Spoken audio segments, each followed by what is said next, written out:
Greetings, my dear friends. Have you ever wondered why Central Africa, West Asia are forever in the grips of conflict and hunger?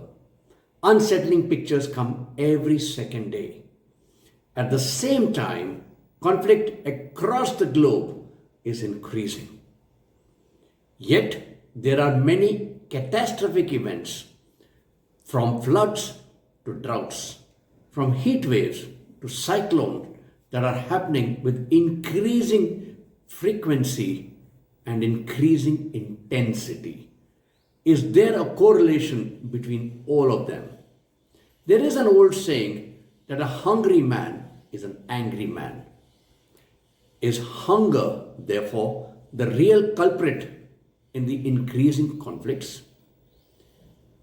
Has the two global economic shocks caused by COVID-19 or the WUHAN virus and the war in Ukraine only made matters worse?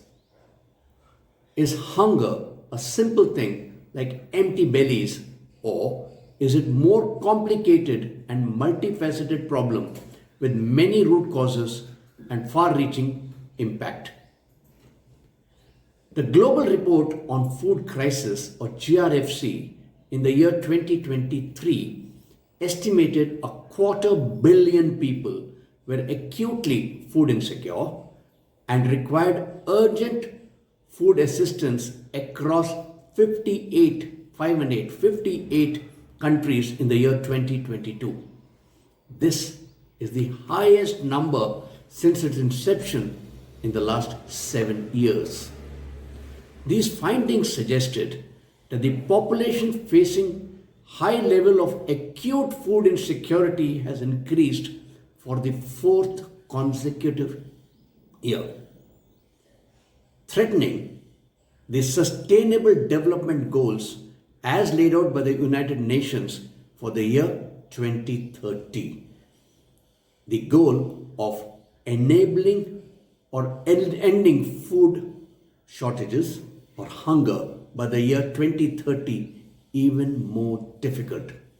So unsettling were these findings that the United Nations Security Council had a special meeting only on global food security on the 4th of August 2023.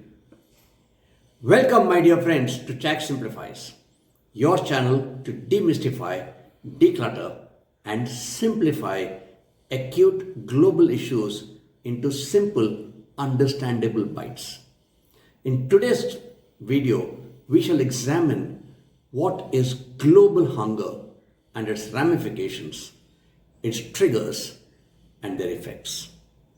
How does it affect us in India? And what is India, more importantly, doing about it? Where do we go from here? You would realize that 783 million people across the globe are hungry, which means 1 in 10 globally is hungry. 345 million face starvation. This number has doubled from the year 2020, just 2 years. 49 million are on the brink of famine. At the same time, conflict is increasing exactly in the same hotspots. Central Africa with Mali, Niger, Sudan, Chad, Congo, Nigeria, Burkina Faso, Somalia, Ethiopia. West Asia with Yemen, Syria, Iraq, Lebanon, Palestine. Asia contributing with Afghanistan, Pakistan, and Myanmar. And to capital, Ukraine. These are almost exactly the same countries that face hunger. No wonder hunger and conflict go hand in hand. They are interrelated and mutually reinforcing, continue to erode livelihoods and destroy lives in a vicious circle. Therefore, the first step to understand or end global hunger is to understand what it is, why does it exist in a world of plenty. Primary causes of global hunger are very obviously the number one cause is population. Conflict, economic shock, and climate change are the rest. Let's take a look at them one by one. The world's population is expected to increase by nearly 2 billion people from the current 8 billion to about 9.8 billion by the year 2050. It could peak to 10.4 billion by the mid 2080s. A growing population, no prizes for guessing, would place significant stress on the environment and the provision of natural resources, water, food, energy. In India, between 1960 and 2023, the population has increased from 45 crores to approximately 145 crores, a growth of over 216% in just 63 years. The highest increase of population in India was in the year 1974, where it increased by 2.36%. For the year 2022, it is estimated the population of India grew by a mere 0.5%. The current fertility rate in India is approximately 2.139 births per woman, a 0.93% decline from 2022. The replacement level of fertility is 2.1. Does this mean population in India is almost at its peak and would start declining soon? Even if it does, challenges remain. The government has to think strategically and implement adequate adaptive reforms.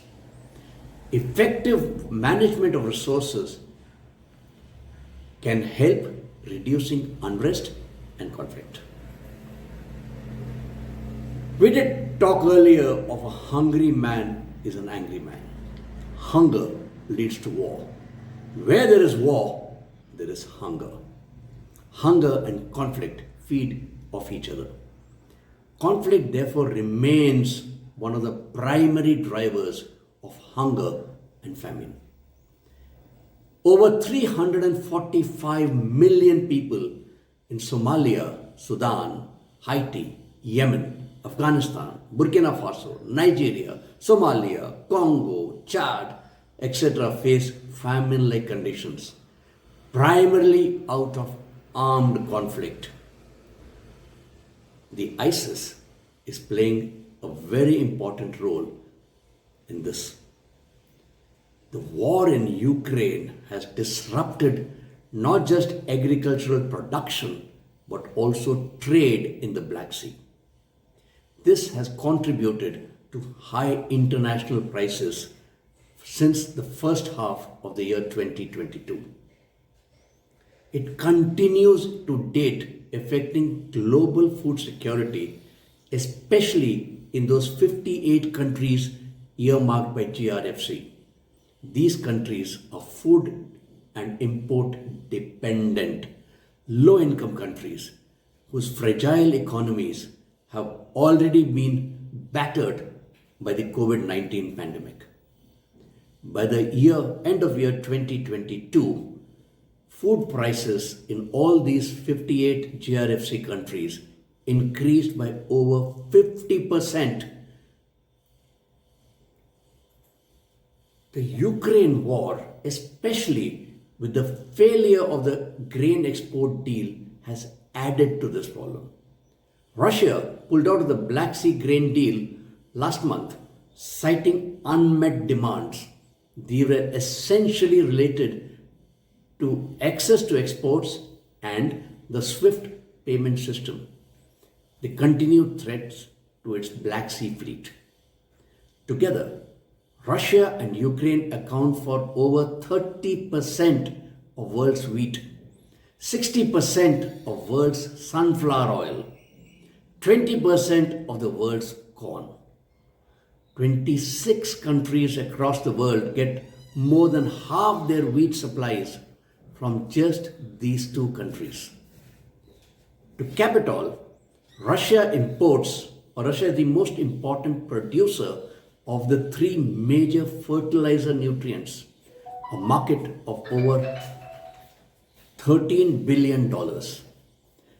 Russia accounts for over 14% of global trade in urea, 11% in phosphate, 41% together with Belarus of potash. No wonder food inflation has not spared even the globally developed countries. Almost all of them are facing inflation of upwards of 10%. Germany is slipping into recession. Many others are in the line. Fun fact, all these Western countries who have imposed sanctions on Russia have exempted fertilizer from these sanctions. Therefore, is the West and NATO using blackmail and causing collateral damage across the globe? We spoke about the economic shocks. The primary ones in the last 5 years or so have been the WUHAN virus and the war in Ukraine. This has resulted in a global inflation on a multi-decade high of 9% in 2022. It is projected to ease to 6.5% for 23. This has obviously led to very aggressive monetary tightening. 85% of central banks globally have tightened monetary policy and raised interest rates in quick succession since the late 2021 to tame inflationary pressures and avoid recession. Heightened uncertainties from high inflation, interest rates have all led to economic slowdown. Obviously, internal unrest, unemployment, and poverty, hunger have all increased. Hunger, like I said, doubled from 2020 to 2022, with today over 350 million people facing hunger. The world output is projected to decelerate from an estimated 3% in 2022 to 1.9% in 2023. This is going to be one of the lowest economic growth rates in recent decades. Obviously, the Sustainable Development Goals will get hit. Climate change is making things even worse. The world faces extreme weather in the form of heat waves, wildfires, droughts, snowstorms, hurricanes, tornadoes, flooding. Melting of glaciers and polar ice caps are leading to an increase in sea level and higher precipitation. The excessive rain in Indonesia has hit its coffee output. Prices of coffee have gone up over 40% in the last few months. Cocoa production in Africa is down, with Ghana reporting a drop of over 20% in exports of cocoa. No wonder prices of cocoa are at their 45-year high. The El Nino, the Indian Ocean dipole, has affected sowing across Southeast Asia. India is reporting a 40% decline in sowing. Sugar production is being hit, and sugar production prices today are at an 11-year high. Floods in China have devastated central and northeast China, their breadbasket. Wheat harvest is down by 10%. You must realize that China is the largest producer of wheat and rice, Yet it consumes all it produces and imports even more. This drop in production in China is the first time it has happened in 7 years. All the above and many more contribute to a reduced agricultural production. World output of wheat is estimated to drop by 20% by the year 2040, 40% by the year 2080, only due to climate change. While food producers can restrict imports or restrict exports even, but 130 countries across the globe are net food importers. They can only wring their hands in desperation and feel helplessness when such events happen. Climate change has had one more effect, and that is water. Over 2 billion people today live in countries where water supply is inadequate. Half the world's population could be living in areas facing water scarcity just by the year 2025, only a couple of years later from now.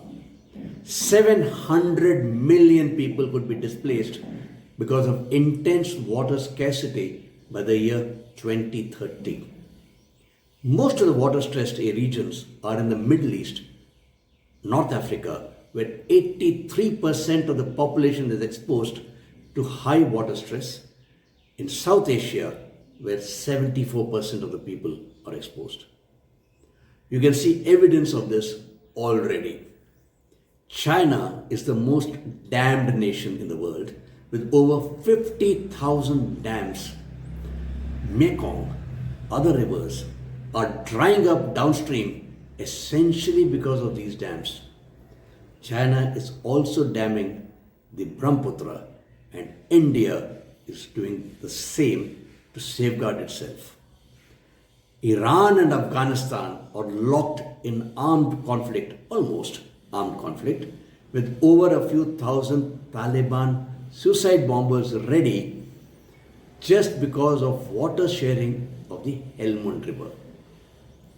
India has already having problems with the Indus Water Sharing Treaty and the Teesta Water Sharing or the Farakka Barrage with Pakistan and Bangladesh. So how does it all affect us in India? Don't forget, wheat and rice are the two staples in India. Rice is the staple for over half of India's population. India produces 135 million tons of rice annually, more than enough to meet its annual demand of about 105 million tons. Wheat, we produce about 112 million tons against a consumption of about 105 million tons. The government maintains an average buffer stock of 35 million tons plus 3 million tons as strategic reserves of wheat and 22 million tons plus 2 million tons of rice. The buffer stock in India today is 30 million tons, less than the 5-year average in wheat, and 25 million tons, marginally higher than the 5-year average of rice. The government has gone in to decide that we will have 3 million tons of onions as buffer for the year 2023-24. The last 2 years, India's buffer stock has been continuously falling to the barest minimum required as per stocking norms.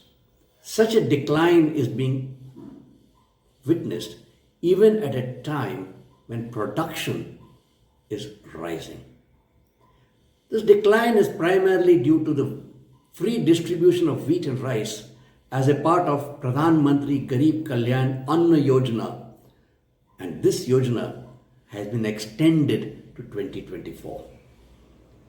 India therefore may need to import 5 million tons and some say even 10 million tons from Russia in a government-to-government deal just to shore up buffer stocks and reduce food inflation. When global food prices are rising, prices of foodstuffs from cocoa to corn, fertilizer to grains all go up. We not only end up importing food but importing inflation as well. This affects not just the food on our plates but also the money in our pockets. Therefore, we need to balance our own requirements with the requirements of our neighbors in accordance with the Act's Neighborhood First policy. We've already had SOS from Nepal for rice and sugar, Bangladesh, Thailand, even Egypt. Where do we go from here? India, don't forget, banned the wheat export in 2022 itself.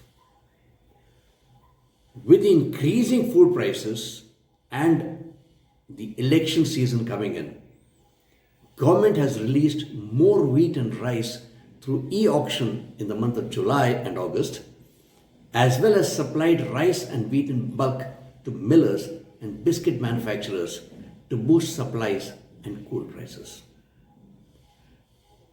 On the 20th of July, India banned export of non-basmati white rice. Don't forget, India accounts for 40% of global exports of non-basmati white rice. 22 million tons were exported last year. Prices of this have gone up from $550 to $650 per ton, a 20% rise since January this year. This is the highest since 2011. India further imposed an additional tax of 20% in exports for parboiled rice in August 23. No wonder there was panic buying in US and Europe and fear in many other countries from Nepal, Bangladesh, Egypt, Thailand, to name a few. There is a likelihood of sugar being banned as far as exports are concerned from the 1st of October, and in August we imposed a 40% export duty on onions. No wonder there is an unprecedented rise in global rice, wheat and sugar prices. Globally, you would remember, a hungry man is an angry man. An angry man fuels more conflict. Global hunger has risen by 119% in the last 2 to 3 years just after pandemic. Yet, there are no major investments happening despite the availability of funds.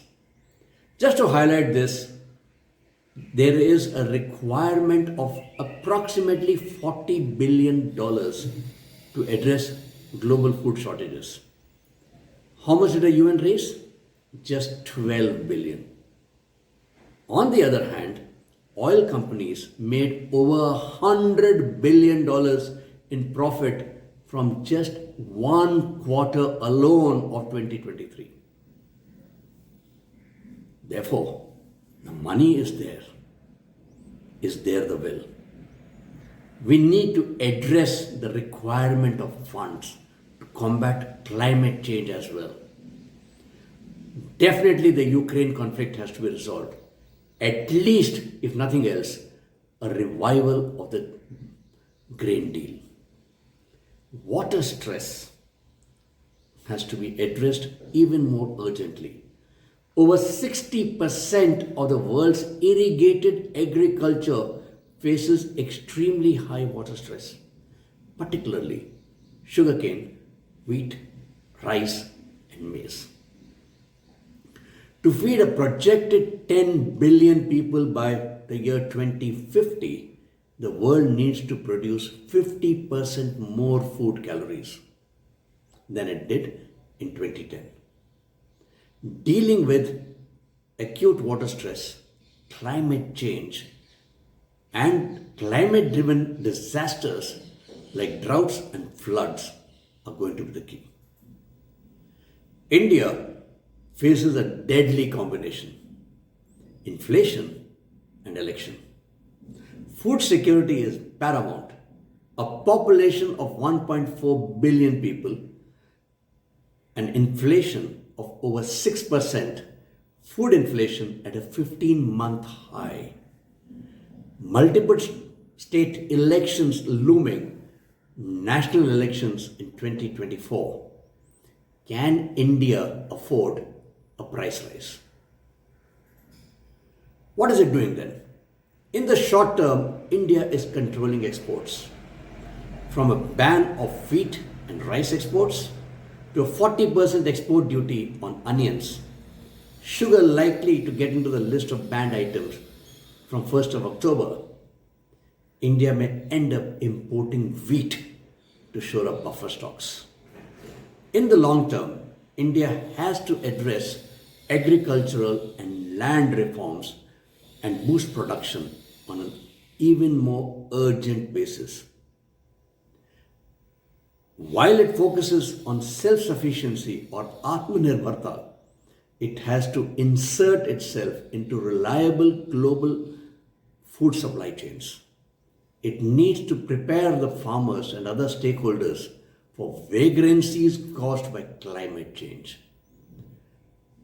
Agricultural reforms, much like the 3 bills that were discarded just a few months back, will have to be done on priority, starting with land and market related reforms. India has to boost agricultural productivity and diversification of labor into related occupations like animal husbandry, forestry, fishing. It has to manage its food stocks, dramatic improvements actually, in storage, because our FCI godowns are known for leakages, warehousing, etc., to isolate itself from global shocks. Effective water management is going to be the key. If it does all of that, then India can leverage its food security towards its geopolitical aims. The world, my dear friends, has just come out of the Wuhan virus, and the Ukraine war effects are still lingering, leading to major disruptions and increased hunger.